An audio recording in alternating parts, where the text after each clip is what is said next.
Time to talk about 10 Commandments. And you may be asking yourself, why do rules matter to me? Who cares? Am I not free to do whatever seems right to me? Isn't that good enough?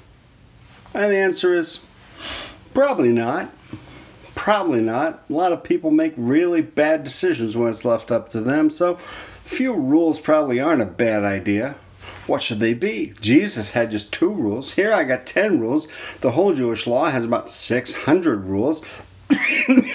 That's a lot of rules. And then there's, U.S. government and Michigan and, there's cities and everybody's got rules. I mean, hundreds and hundreds and hundreds of them. And, wow, how can I keep up? How can I narrow it down? It's worth having a few so we can get along together. That's why it matters. I hope you'll stick around, listen in. It's time for the takeout. I'm Jeremy. I'm the pastor at Community Church in North Muskegon, and I'm glad you're here. You matter. So, let's think about this. I've been talking about Moses for weeks. I got just a few weeks left, and here we are. We finally arrived at this ridiculously important moment in the history of Israel, the giving of the law. And the law becomes the thing that defines Israel. It's the thing they want to reflect on. It's the word they use to talk about the whole expression of what God's about. They see God as a lawgiver. I want you to think they're living in 1250 or so BC. There were not a lot of lawgivers. What you got? Hammurabi is not nearby. Egypt, there's some laws not nearby. Mostly what passes for law is if someone kills someone in your family, go kill 7 of their family. And whatever the king says, that's the law. And those were how law worked.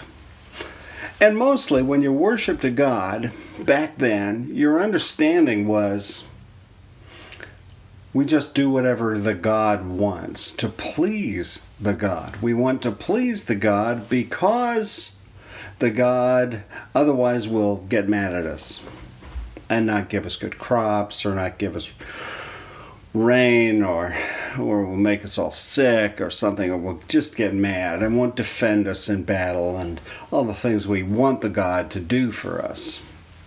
The idea that a God is actually interested in what's good for us is brand new right here in the Bible. The idea that a God actually has an idea how human society ought to work, it's brand spanking new. That there is a thing called right and wrong, and it's based on what God says, that is brand spanking new with this right here. So it's kind of cool. And it's no wonder, people have gotten a little obsessed with the 10 Commandments and thought somehow this is a special thing because it speaks about what's right and wrong in some absolute sense. Maybe. So what does it mean to have 10 Commandments? It means God has said, here's a bunch of ways that you're supposed to relate to me. These are the rules for me. And that's about the first 3. And then the 4th one is keep a Sabbath day. 5th one is honor your parents. When they're getting old, make sure you provide for them. Have a orderly relationship between generations. That'd be great. And then he gets into some very simple practical things. Don't murder people. Don't commit adultery. Don't steal. Don't bear false witness in a court setting. And don't even want things that belong to your neighbor, because that'll just lead you to all the others: murder, stealing, adultery, you know. So there it is. Anyone could memorize them. It's a small enough number you could memorize them. And you can look them up. They're in the Bible in a couple of places. I'm looking at right now Exodus chapter 20. So Exodus comes right after Genesis. Chapter 20 is where we are in the story. So let's think about how we get here and how the Bible says these 10 are different from other rules. We got 600 rules, but these 10 are different. These 10 are different. How? Because the people have crossed over the Red Sea. They left Egypt, crossed the Red Sea, come through the desert, wandered through the desert some. They show up at Mount Sinai, which they kind of posit as the place where God lives and God's home base. And Moses has a little chat with God. God says, gather the people, gather them around, pull them all in. Don't come up the mountain, I'll zap them, but bring them to the foot of the mountain and I'll talk to them. Moses goes, okay. He says, everybody come over here. And then God's voice starts talking. And God's voice delivers these 10 rules. And then says, so will you do these? I want you to understand how important that part is, because that gets left out a lot. That part gets left out because it's what takes it from being rules just sent down and smacked on you by somebody. It's like, your parents say, well, one of the rules in this house is you end by 10 or whatever it is. Instead, it makes it rules that you agreed to. It's rules that are part of a covenant. If you live with God, if God lives with you, then this is how we do it. If you're somebody else, these rules don't have to apply to you. But if you're in this nation, in these tribes, then you have to follow these rules. And that's kind of cool.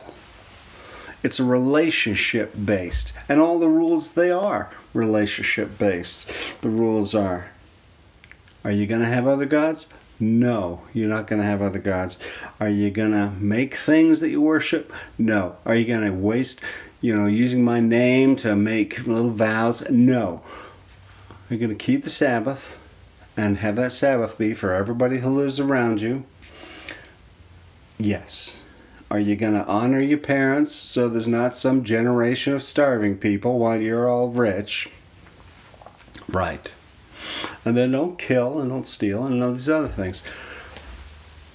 And these are the foundations of relationship. Relationship is really what it's all about. And that's what a covenant is all about. And so if you're entering into this covenant, then understand these rules are part of it. So after they get done hearing the 10, they promptly say to Moses, all the crowd, all the people say to Moses, this is too frightening. They're running away because the voice coming from heaven is this big, big, big, big voice. And they say, Moses, you listen to it. You go talk to God and we will go away. And then you come tell us in regular people voice when you're done. Because we know there are more rules, but we really don't want to hear them. What it kind of means is this set of 10 was like the most basic. This is like the Bill of Rights. These are the basic rules. These are the things we just can't go against. These become part of our Constitution. These things can't change.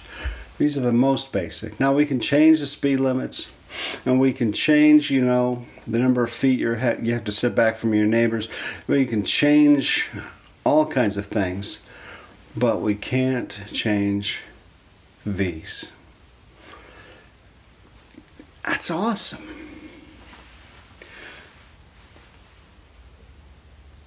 Rules in a relationship kind of help, don't they? Have you got any relationships with rules? Maybe you're in a partnership with a spouse or whatever, and you've got some money. In your relationship, you've got some rules about money. If you don't have rules about money, you're going to get in trouble. It's going to get ugly. At some point, it's going to get ugly.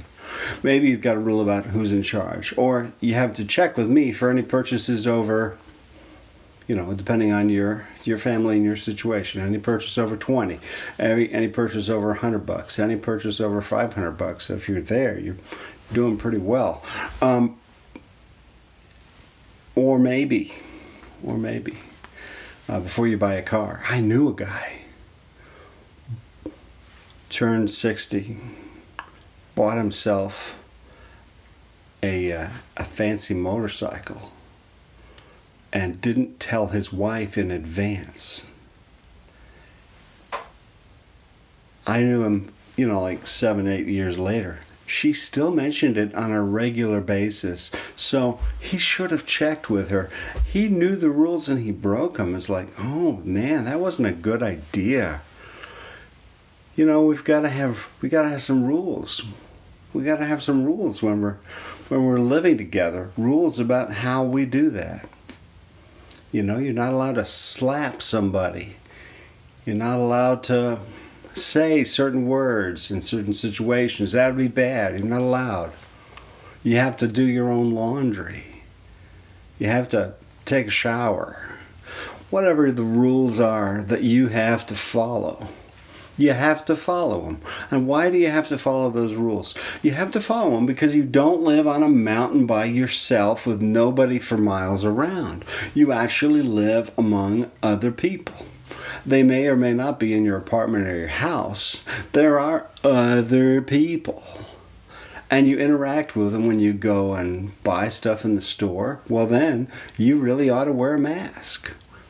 You really ought to drive like a sane person. You really ought to not park by the front door blocking the entrances. You really ought not to. Sure, lots of rules. Lots of rules. They keep getting made up.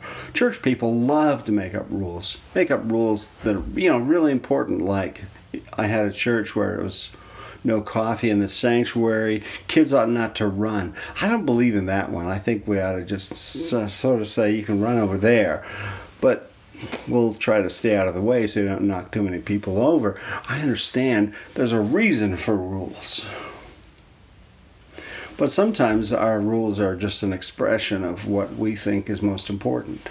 And if we say no coffee in the worship space, then we probably are saying that the carpet is more important to us than the guests who just showed up. So I'm happy that we don't have a church with that particular rule going on. So I'm good with that. So I can bring coffee in the sanctuary. It's important to me on Sunday mornings. At least I think it is. It's been so long since I've been there. It's hard to say for sure. I need rules. And some of those rules feel sometimes like they're heavy, like they're big, like they're mean, like they're just imposed randomly. Remember your parents' rules. You have to be in by a certain time. You have to do the dishes this often. You have to shower this often, or whatever it was. That's right. Those kind of rules. Rules for getting along. And they're usually accompanied by some kind of phrase like, as long as you are living under my roof. These are the rules. That's exactly right. As long as the people of Israel are living under God's roof, which is the sky, then there you are. This is the cost of living here, is to follow. But also, God is unique in the whole history of the world, because right here, God becomes a moral guide. Says, these are really important. They're not just me saying I want it. I'm not just saying, sacrifice a virgin on every full moon. It's not just because I'm greedy. It's because it's good for you. It's because it will help everybody get along better. If you take these seriously. And if you understand that taking these seriously is part of taking our relationship seriously, our relationship as people and our relationship with God. All right. Let me turn it around and say what Jesus said. Jesus was asked, what's the most important commandment? That's such a great question. It's a great question. And it was clearly a question that other people had already been talking about. It was a question that rabbis had discussed already. And so Jesus gives his answer, and that means he's a rabbi taking a side on an argument. He said the first is, you ready? Love the Lord your God with all your heart, your soul, your mind. Do it. And then, just to cross over the argument and take the other side as well, he said the second is like it. In other words, there's two rules. Really, there's two. There's two that are both so important. And they both tie in, kind of, with the Ten Commandments. So that first one, love the Lord your God, is like the first 3 commandments, maybe 4 commandments here. It's about love of God. Loving means worshiping. Worshiping means loving. And then worshiping only. And being, that means being faithful to and honoring his name. Yeah, that's a really good idea. And then taking time, Sabbath, to worship him. Yeah, absolutely. Love the Lord your God. Wondering how? Here's some basic rules. And then the second is like it. What's the second one? Love your neighbor as yourself. To use more words and say the same thing, to love your neighbor, to love the person that you see around you as much as you love yourself. How much do you love yourself? Now, for some of you, that's not enough. You don't love yourself enough. And so you might need to fix that before you can get on with loving your neighbor. You might be really bad at loving your neighbor because you don't love yourself. And I hope you will learn to love yourself, because that is the foundation for being able to love anybody else. And if you don't love yourself some, then all you can give is the kind of hate and anger you feel toward yourself.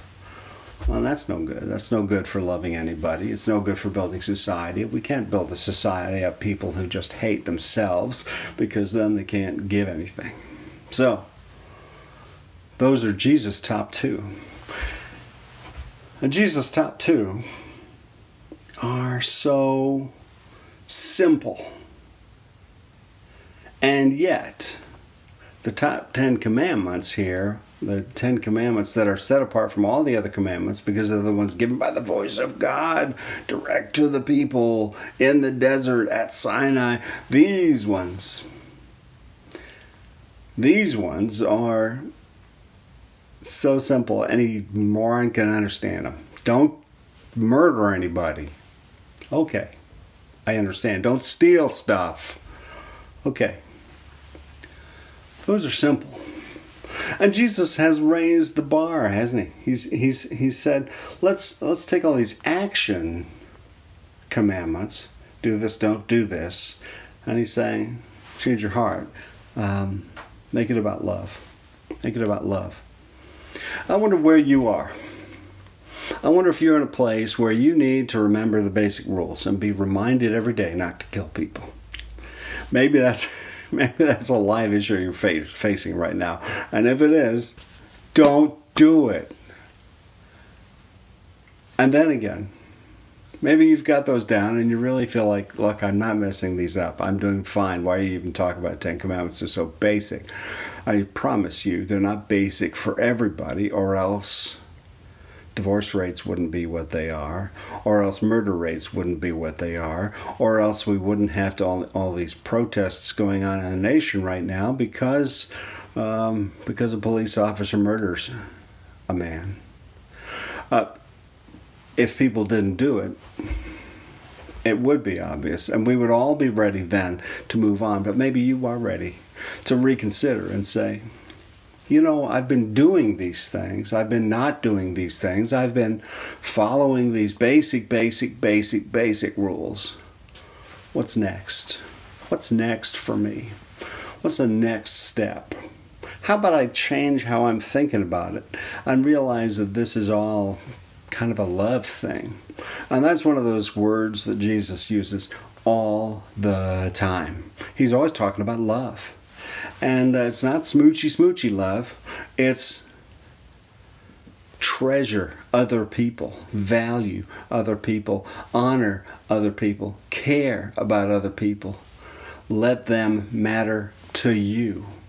Let them be important to you. Can you do it? Are you up to it? God bless you. I hope so. This is what Jesus is asking us to do. Jesus is saying, take it to the next level. Take it to the next level, wherever you are. You know, this is a message I'm always saying in church. Take it to the next level. What's the next step in your faith?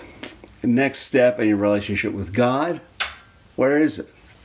Is it turn it from duty that you started with? You know, I think in Exodus, to be clear, it's rules, it's about duty, it's commands, it's a certain amount of fear mixed into this. But take that and turn it into a whole different thing. That's what Jesus is asking us to do. Let's change the perspective. It's not going to be about fear. It's not going to be about duty. It's going to be about love. It's going to be actually because we, from our hearts, have this upwelling desire to please and honor God.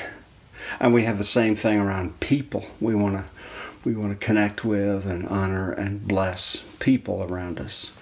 That would be a great place to get to.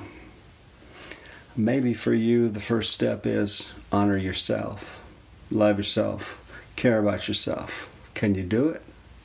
Where are you in this? If you want to be in touch and talk about any of these things, I'd love to be in touch with you. So you get a hold of me through Facebook right here, or through our website, which is communitychurchumc.org. And as you check it out, there's a lot on the website, a lot of information about why we're not open yet, for all the obvious reasons in the building, and more about what we believe and other things. So, also how to contact me. So be loved and know you're loved. Go in peace. Thanks for coming